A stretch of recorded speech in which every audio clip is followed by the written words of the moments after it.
The transport ship Veltar shuddered as it entered Earth's atmosphere, its alien hull designed for the void of space, not the thick air of a planetary surface.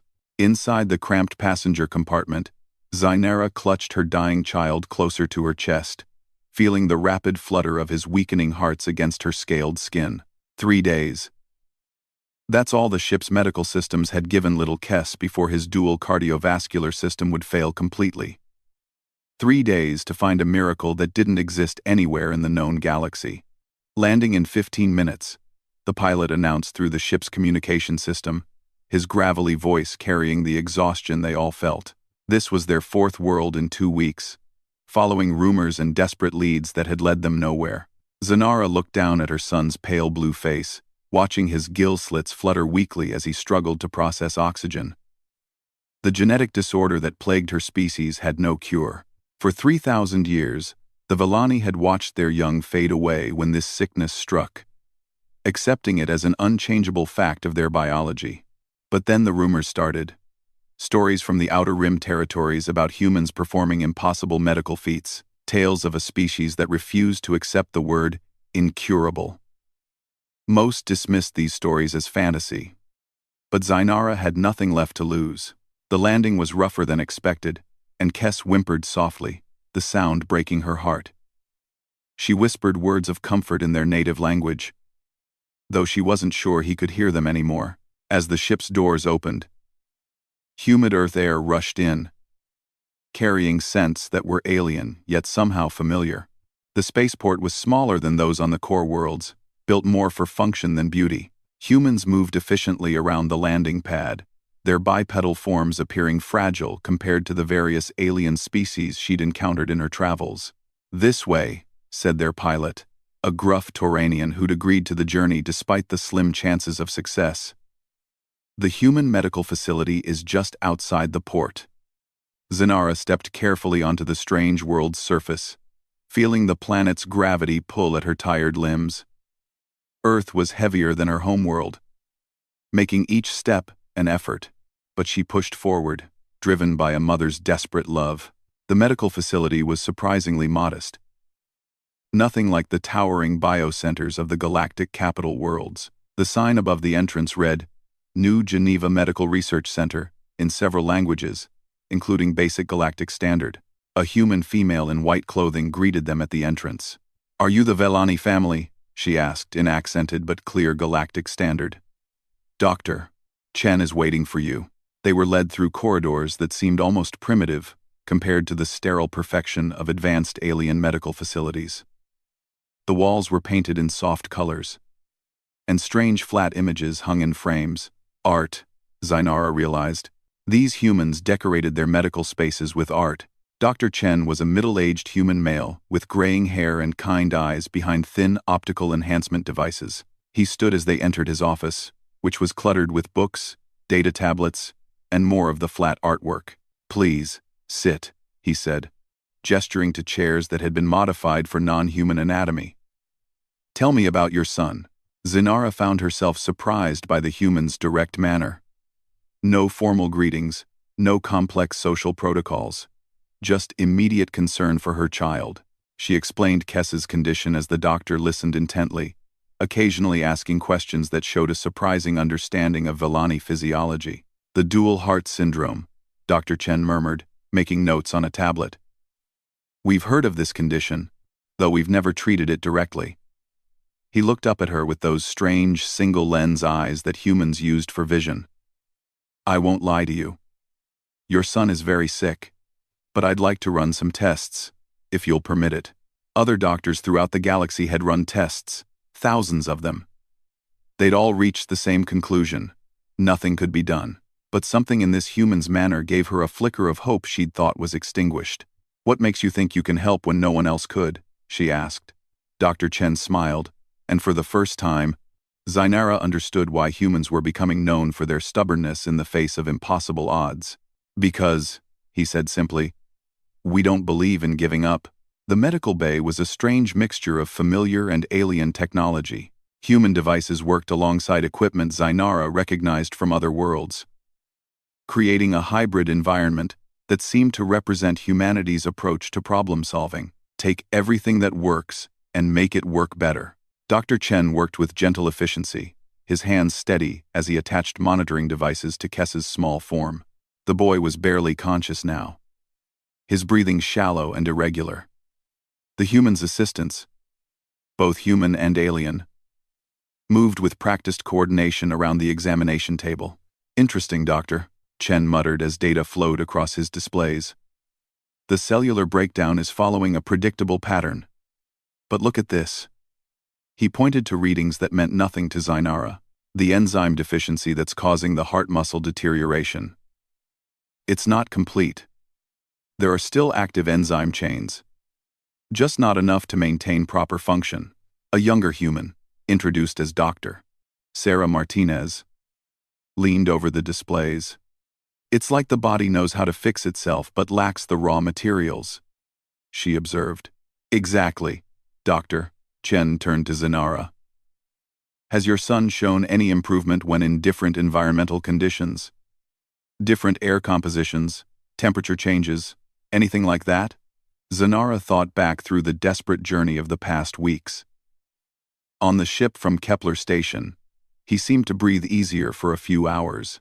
The life support had been damaged, and the air mixture was wrong, somehow. Too much nitrogen, I think.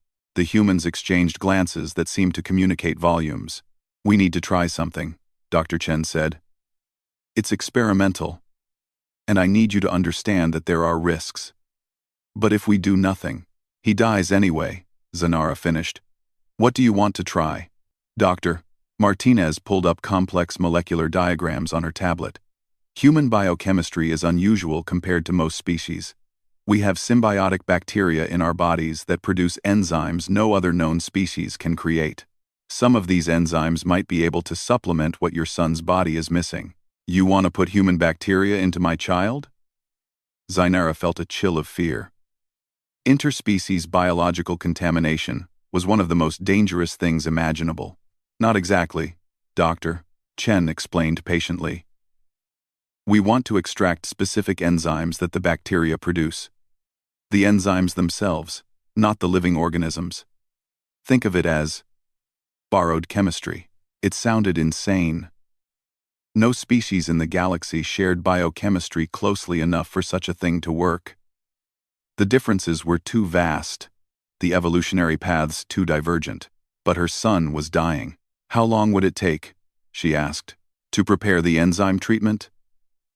6 hours. To know if it's working? Another 6 hours after that. Doctor, Chen's expression was serious. I need to be completely honest with you. This has never been attempted before. We're working from theoretical models and educated guesses. The probability of success is low. What's the probability of success if we do nothing? 0. Zainara looked down at Kess, whose breathing had become even more labored in the few minutes they'd been talking. His small hands, once so quick to grasp her fingers, lay still on the examination table. Do it, she said. The next 6 hours passed in a blur of activity. Zainara was given a comfortable room near the medical bay. But she couldn't rest. Instead, she paced the corridors of the facility, watching humans work with an intensity and dedication that seemed almost desperate. She encountered other patients and families. A Khazari engineer recovering from a rare neurological condition that human doctors had managed to treat, a Thrakari family whose child had been born with birth defects that were supposedly incurable. All of them spoke of the humans with a mixture of amazement and gratitude that bordered on reverence. They don't give up, the Khazari engineer told her, in the common waiting area. My doctors back home told me to prepare for death. Here, they told me to prepare for recovery. And look at me now. He flexed his previously paralyzed arm with obvious joy. As the hours crawled by, Zainara began to understand something about humanity that she'd never encountered in any other species. They seemed to view impossible problems not as barriers, but as challenges to be overcome through sheer determination and creativity. Dr. Martinez found her in the waiting area as the 6th hour approached. We're ready to begin the treatment, she said. Would you like to be with your son? Zainara nodded, unable to trust her voice. They walked back to the medical bay where Kess lay connected to various monitoring devices. His condition had worsened slightly during the preparation time, but he was still alive. Dr. Chen held a small device that would deliver the enzyme treatment directly into Kess's bloodstream. "This is it," he said quietly. "The culmination of every medical advance our species has made, distilled down to helping one little boy we've never met before today." "Why?" Zainara asked suddenly. "Why would you put so much effort into saving the child of a species you barely know?" "Why? Why?" Dr. Chen paused, the device in his hands catching the light from the overhead fixtures. "Because he's a child," he said simply. "Because you're his mother. Because if we can't help a family in need, what's the point of everything else we've achieved?" He activated the device, and Zainara watched the enzyme solution flow into her son's system. For a moment, nothing happened. The monitors continued their steady beeping, showing the same failing vital signs they'd been displaying for days. Then, slowly, almost imperceptibly, one of the readings began to change. Dr. Martinez leaned closer to her display, hardly daring to breathe. "Heart rhythm is stabilizing," she whispered. Another monitor shifted, showing improved oxygen processing in Kess's blood. Then another, and another. "It's working," Dr. Chen breathed, wonder clear in his voice. "It's actually working." Zainara felt tears streaming down her scaled cheeks as she watched her son's vital signs strengthen minute by minute. The humans around her were quietly celebrating, their joy as genuine as if Kess were their own child. But this was just the beginning. As word of the successful treatment began to spread through the facility, and eventually beyond, none of them could have imagined the implications of what had just occurred.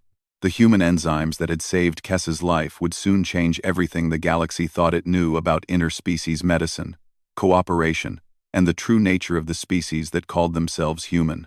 For now, though, all that mattered was the steady strengthening of a little boy's heartbeat, and the miracle that had brought a desperate mother to the one place in the galaxy where impossible meant only that they hadn't figured it out yet. The transformation was remarkable.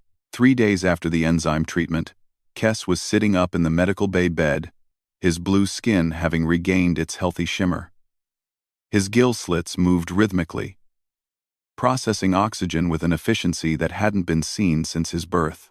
Most importantly, both of his hearts beat in perfect synchronization, pumping life through his small body with a strength that amazed everyone monitoring his progress. Dr. Chen checked his tablet readings for the 7th time that morning, still hardly believing the data. "The enzyme integration is holding steady," he told Dr. Martinez as they reviewed Kess's charts. "His body isn't rejecting the human biochemical supplements. If anything, it's adapting to work with them." Zainara sat beside her son's bed, watching him play with a simple human toy one of the nurses had brought him. It was a collection of colorful blocks that could be assembled into different shapes, something that would have been impossible for him to manipulate just days before due to his weakness. Now, his small hands moved with the curiosity and energy of a healthy child. "Mama, look," Kess said in their native language, holding up a tower he'd constructed. The joy in his voice brought tears to her eyes once again. "I see, little one. It's beautiful." Dr. Chen approached with a warm smile. "He's asking for more of the sweet liquid the nurses have been giving him," he said, having picked up enough Velani phrases to follow simple conversations. "Apparently, he's developed quite a taste for apple juice." The past few days had been a whirlwind of tests, monitoring, and gradual improvement. But they'd also been filled with something Zainara hadn't expected: genuine care from the human medical staff. They didn't treat Kess as an interesting medical case or a scientific curiosity. They treated him like what he was: a child who deserved to live and be happy. Dr. Martinez entered the room with a serious expression that immediately caught Zainara's attention. "We need to talk," she said quietly. "There have been some developments." They moved to Dr. Chen's office, leaving Kess under the watchful care of the nursing staff. The doctor's cluttered workspace now contained several new data tablets and communication devices that hadn't been there before. "Word has gotten out," Dr. Martinez began without preamble. The news of Kess's treatment has spread through the galactic medical community faster than we expected. Dr. Chen nodded grimly.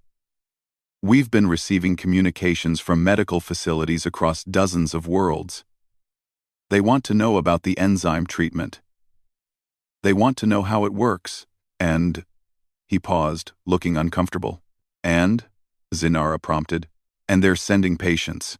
Ships are already en route to Earth, carrying families with sick children, adults with supposedly incurable conditions. Entire medical teams hoping to learn our techniques. Doctor.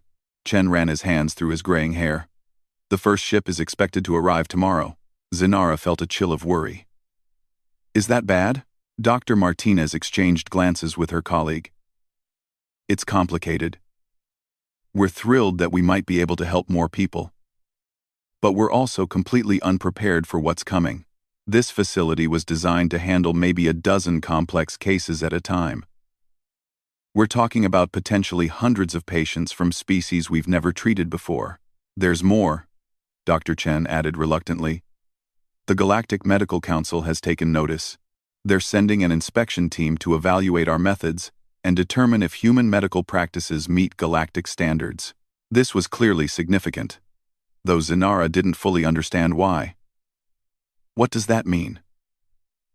It means that everything we've done here is about to be scrutinized by the most powerful medical authority in the galaxy. Dr. Martinez explained. If they decide our methods are unsafe or unethical, they can shut us down. They can forbid us from treating non-human patients. They could essentially end human participation in galactic medicine before it really begins. The weight of the situation began to settle on Zinara. Her son's miraculous recovery had started something much larger than any of them had anticipated. I'm sorry, she said quietly. I never meant for... Don't apologize, Doctor, Chen interrupted firmly. You brought us a child who needed help, and we were able to provide it. That's what medicine is supposed to be about. Whatever happens next, we'll face it. Over the next 24 hours, the New Geneva Medical Research Center transformed into something resembling a military operation. Additional human medical personnel arrived from facilities around Earth. Temporary housing was established for incoming alien families. Translation devices were installed throughout the facility to handle dozens of different languages. Dr. Chen barely slept, working with his team to develop protocols for treating conditions in species they'd never encountered before. The successful treatment of Kess had been based on educated guesswork and desperate hope. They couldn't afford to work that way with dozens of patients whose lives would depend on their decisions. The first ship arrived early, a massive transport vessel carrying 12 families from 6 different species. Zinara watched from Kess's window as the alien beings disembarked, many carrying or supporting obviously ill family members. The sight reminded her of her own desperate arrival just days before. They're here because of your son, Dr. Martinez said, joining her at the window. Word of his recovery has given hope to families who had none. No pressure there, Doctor, Chen muttered as he reviewed incoming patient files on his tablet. A Krathari child with bone density disorder that's supposedly genetic and incurable. A Felinian adult with a neurological condition that's never been successfully treated. An entire Vorthak family showing symptoms of a hereditary immune system failure. Dr. Martinez looked at the files over his shoulder. Some of these conditions we've never even heard of before. Then we learn, Dr. Chen said with the stubborn determination that was becoming characteristic of the human medical approach. We study, we experiment carefully, we adapt. That's what we do. The first day of treating the new arrivals was chaotic but hopeful.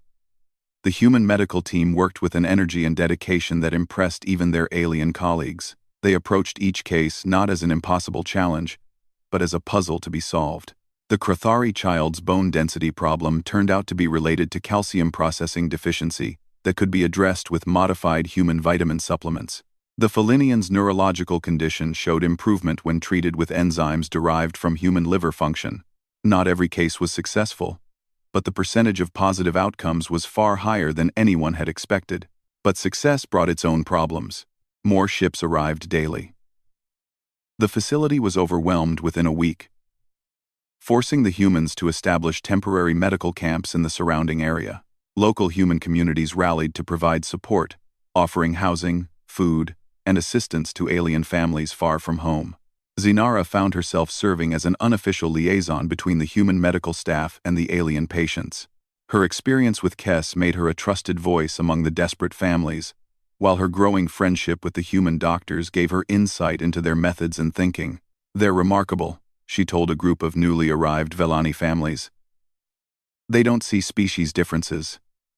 They see patience. They see problems to be solved." But not everyone in the galaxy shared that perspective. The Galactic Medical Council's inspection team arrived 3 weeks after Kes's initial treatment, their official transport ship landing with the kind of ceremony that suggested serious authority. The team consisted of 6 members from different species, all wearing the distinctive blue robes that marked them as certified galactic medical inspectors. Dr. Chen met them in the facility's main conference room, accompanied by Dr. Martinez and several other senior human medical staff. Zinara was invited to attend as a representative of the patients who had been treated. The lead inspector was a tall, gray-skinned being whose species Zinara didn't recognize. His voice was formal and cold when he spoke in perfect galactic standard. "I am Inspector Valdris of the Galactic Medical Council. We are here to evaluate the medical practices being conducted at this facility and determine their compliance with established galactic medical standards." Dr. Chen remained calm, though Zinara could see tension in his posture. "We welcome your inspection, Inspector Valdris. We want to ensure that our patients receive the best possible care." "Indeed." Inspector Valdris consulted a data tablet.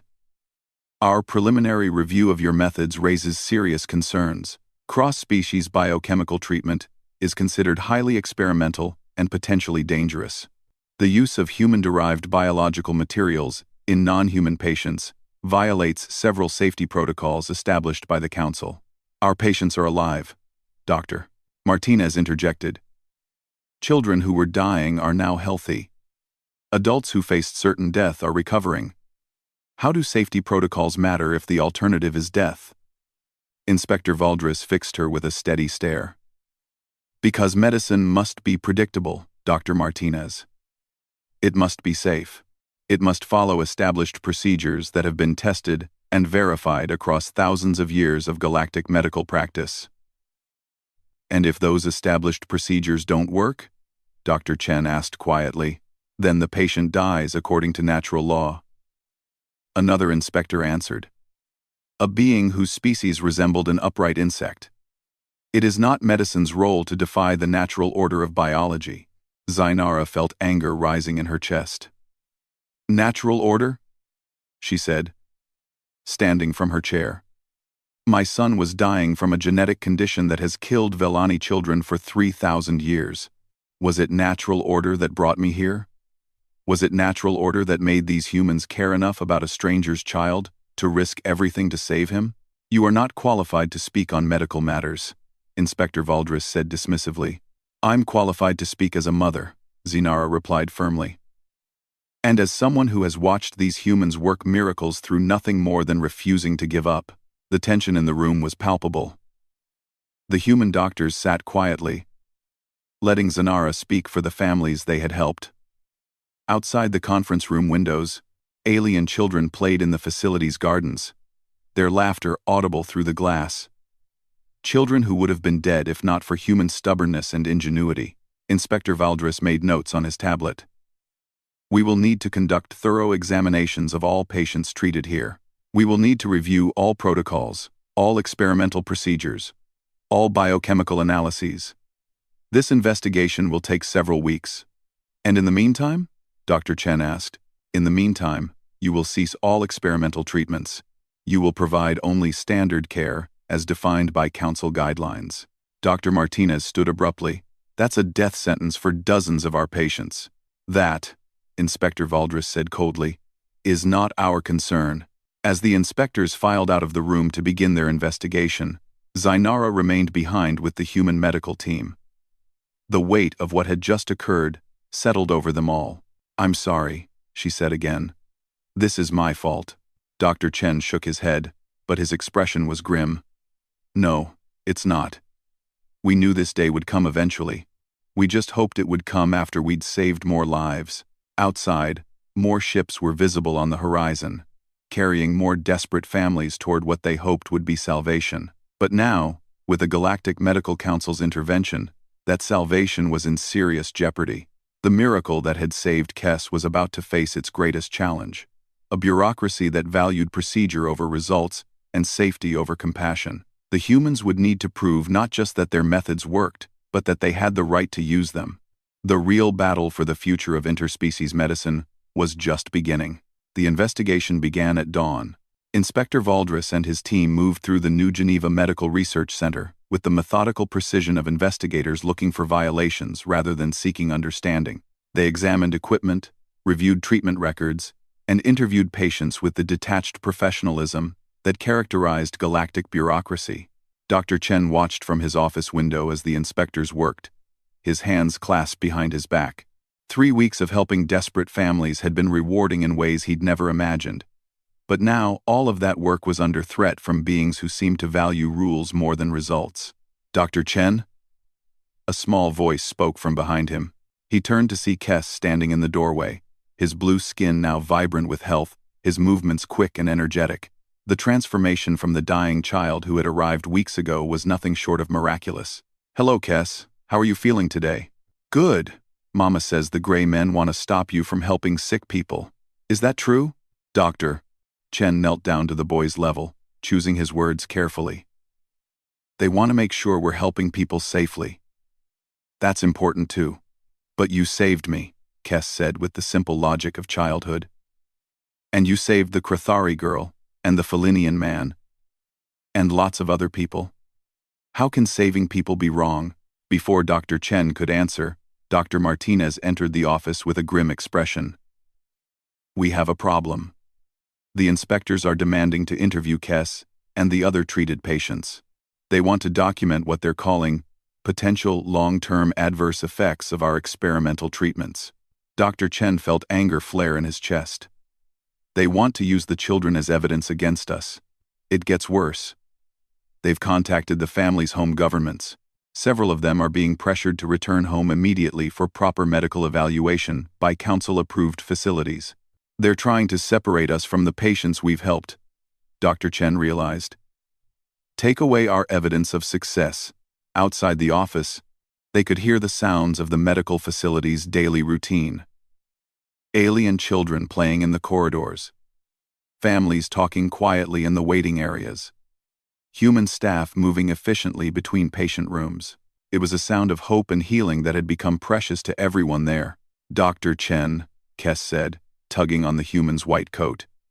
"Can I ask you something?" "Of course. Why don't the gray men want sick people to get better?" The question hung in the air with uncomfortable clarity. Dr. Chen exchanged glances with Dr. Martinez, both thinking the same thing. Out of the mouths of children. "That," said a new voice from the doorway, "is an excellent question." They turned to see Zainara entering the office, but she wasn't alone. Behind her stood representatives from every alien family currently receiving treatment at the facility. Krathari parents with their now healthy daughter, the Felinian whose neurological condition was improving daily.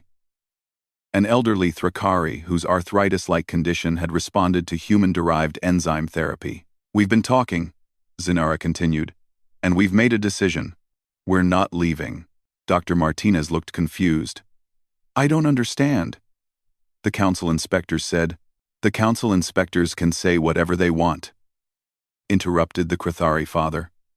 "But we're not taking our children away from the only doctors who've been able to help them." OPP, the Felinian patient, whose improved condition allowed him to speak more clearly than he had in years, stepped forward. "My people have a saying. Judge the tree by its fruit, not by the opinions of those who have never tasted it. Your fruit is healthy children. Their fruit is bureaucratic forms. But your governments," Dr. Chen began, "can't force us to return," Zinara said firmly. "Galactic law is clear. Patients have the right to seek treatment wherever they choose. And we choose to stay here." "There's more," said the elderly Thrakari, his voice stronger than it had been in months. We've been in contact with our home worlds. We've told them what's happening here. Word is spreading. As if to emphasize his point, the facility's communication system chimed with an incoming message. Dr. Martinez checked her tablet and looked up with surprise. It's from the Velani homeworld.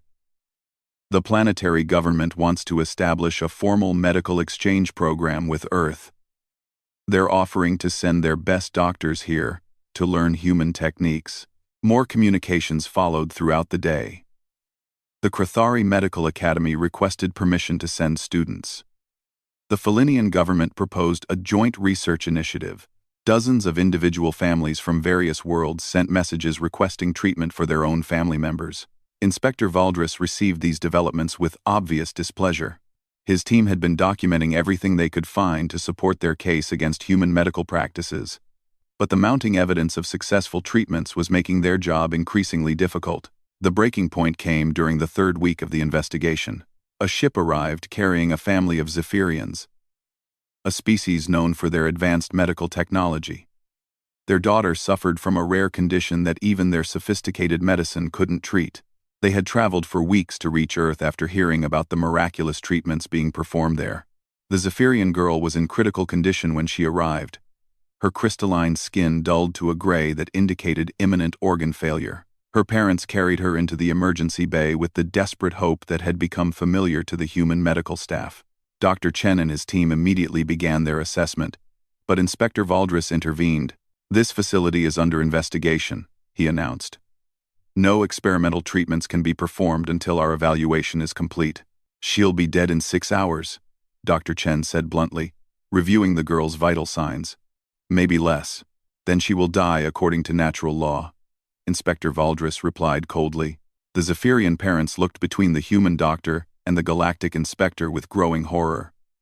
Their daughter's condition was deteriorating rapidly, her breathing becoming shallow and irregular. "Please," the mother whispered in her musical Zephyrian language, which the facility's translation systems converted to galactic standard. "She is our only child. The law is the law," Inspector Valdris stated firmly. That's when something remarkable happened. Every alien patient currently receiving treatment at the facility began to gather in the emergency bay. Kess, despite his young age, seemed to understand the gravity of the situation. The Krathari girl, now healthy and energetic, stood beside her parents with tears in her large eyes. The Felinian patient supported himself on the doorframe, his improving condition obvious to everyone present. "You want to see the results of human medicine?" Zinara said, addressing Inspector Valdris directly. "Look around you. We are the results." She gestured to Kess. "My son was dying from a condition that my people have accepted as incurable for 3,000 years. Now he runs and plays and laughs like any healthy child." The Krathari father stepped forward. "My daughter's bones were dissolving. She couldn't walk, couldn't even sit up without pain.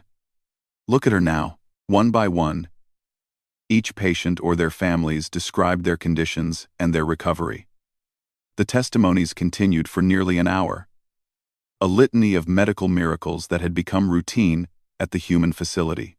Meanwhile, the Zephyrian girl's condition continued to worsen. "Enough," Inspector Valdris said finally. "Individual cases do not constitute proper medical evidence. Anecdotal reports cannot override established safety protocols." "Then what would convince you?" Dr. Chen asked, his patience finally wearing thin. "Proper clinical trials, standardized testing procedures, peer review by qualified galactic medical authorities. The same standards that every other medical advancement must meet." "How long would that take?" Dr. Martinez asked, though she already suspected the answer. 5 to 10 years, assuming favorable preliminary results." "Doctor," Chen looked at the dying Zephyrian girl, then at Inspector Valdris. "She doesn't have 5 to 10 years. She doesn't have 5 hours. That is unfortunate, but..." "No." Dr. Chen's voice cut through the inspector's response. "That's not unfortunate. That's unconscionable." He turned to address the assembled crowd. "I became a doctor to save lives, not to follow procedures that prevent me from saving lives. This girl can be helped.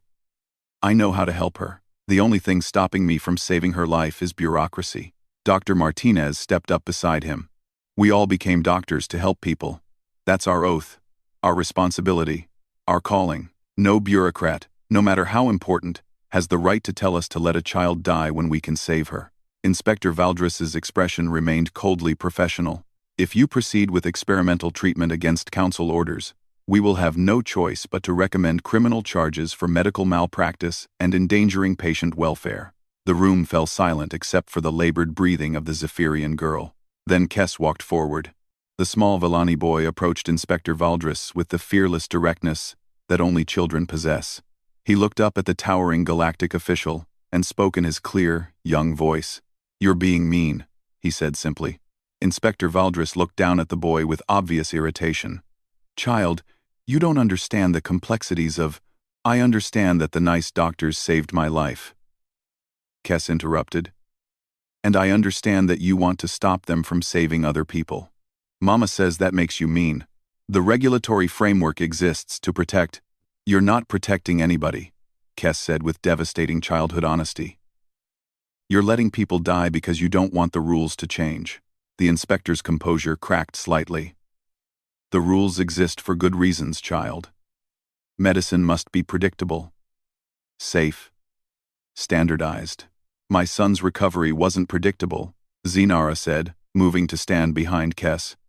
"It was miraculous. And it happened because these humans were willing to try something that had never been tried before." "Doctor," Chen made his decision. "I'm treating the girl. Criminal charges or not, I won't let her die when I can save her." Inspector Valdres stepped forward to intervene, but found his way blocked by the alien families. Not aggressively, but simply through their presence. They formed a protective circle around the medical team, their message clear. "You want to arrest them for saving our children?" the Krathari mother asked quietly. "Then you'll have to go through us first." The treatment took 2 hours. Dr. Chen and his team worked with the focused intensity that had become their trademark, adapting human biochemistry to address the Zephyrian girl's unique physiology. Inspector Valdres and his team watched in stony silence, documenting everything for their eventual report. Gradually, the girl's crystalline skin began to regain its natural luster. Her breathing steadied, her vital signs strengthened. By the end of the 2nd hour, she was conscious and asking for her parents in the musical Zephyrian language. The transformation was, once again, undeniable. Inspector Valdres stared at his monitoring devices, which clearly showed the girl's dramatic improvement. His fellow inspectors consulted their own instruments and data tablets, confirming what they were all witnessing. "How?" Inspector Valdres asked finally, his professional composure completely abandoned. Dr. Chen, exhausted from the intensive treatment, looked up from the girl's bedside. "The same way we've helped all the others. We studied her condition, identified what her body was missing, and found a way to supplement it using human biochemistry. But the species barriers, the evolutionary incompatibilities, are challenges to be overcome, not insurmountable obstacles," Dr. Martinez said. "That's what humans do. We find ways around problems that others consider impossible." Inspector Valdres spent the next hour reviewing every piece of data from the Zephyrian girl's treatment. His team ran independent analyses, confirming the results. The evidence was overwhelming and undeniable. "This shouldn't work," he said finally. "But it does," Zinara replied. "That's the point." The inspector sat heavily in a nearby chair, looking suddenly older than his years. "Do you understand what this means? If human medicine can successfully treat conditions across dozens of species, it changes everything. Our entire understanding of biochemical compatibility, our regulatory frameworks, our treatment protocols. All of it becomes obsolete." "Not obsolete," Dr. Chen said gently. "Expanded, improved. We're not trying to replace galactic medicine. We're trying to make it better." Inspector Valdres was quiet for a long moment, watching the Zephyrian girl play with the same colorful blocks that Kess had enjoyed during his recovery. Finally, he activated his communication device. "Inspector Valdres to Galactic Medical Council Central Command," he said formally. "Acknowledged, Inspector." "What is your preliminary report?" The inspector looked around the room at the healthy children, the grateful families, the dedicated human medical staff. Request immediate reassessment of current medical protocols regarding interspecies treatment. Recommend expedited approval for expanded human medical research initiatives. Inspector, please clarify. Are you recommending approval of the experimental human practices? I'm recommending, Inspector Valdris said carefully, that we stop calling them experimental and start calling them revolutionary. 6 months later, the new Geneva Medical Research Center had been expanded into the largest interspecies medical facility in the known galaxy. Human doctors worked alongside alien physicians from dozens of worlds, sharing techniques and developing new treatments that would have been considered impossible just a year before. Kess, now completely healthy and energetic, had become something of a facility mascot. He spoke 3 languages fluently and could often be found helping translate for newly arrived patients. His recovery had sparked a medical revolution that was transforming healthcare across the galaxy. Dr. Chen stood in his new, larger office, watching ships arrive and depart through his window. Each ship brought new patients, new challenges, and new opportunities to push the boundaries of what was medically possible. Regrets? Dr. Martinez asked, entering with their daily schedule. Dr. Chen smiled, thinking of all the lives they'd saved, all the families they'd reunited with healthy children, all the medical breakthroughs that had emerged from refusing to accept the impossible. Only one, he said, that it took us so long to get started. Outside, alien children played in the facility's expanded gardens, their laughter echoing across the grounds. Their joy was the sound of a galaxy where incurable was becoming an obsolete word, where the impossible was just another challenge waiting to be overcome. And in the midst of it all, a small blue-skinned boy ran and played with the boundless energy of perfect health, living proof that sometimes the greatest miracles come from simply refusing to give up. The miracle that had shocked everyone wasn't just that human medicine could save alien lives. The miracle was that one species' refusal to accept defeat could transform an entire galaxy's approach to healing. Humanity had given the galaxy something it didn't even know it was missing: hope.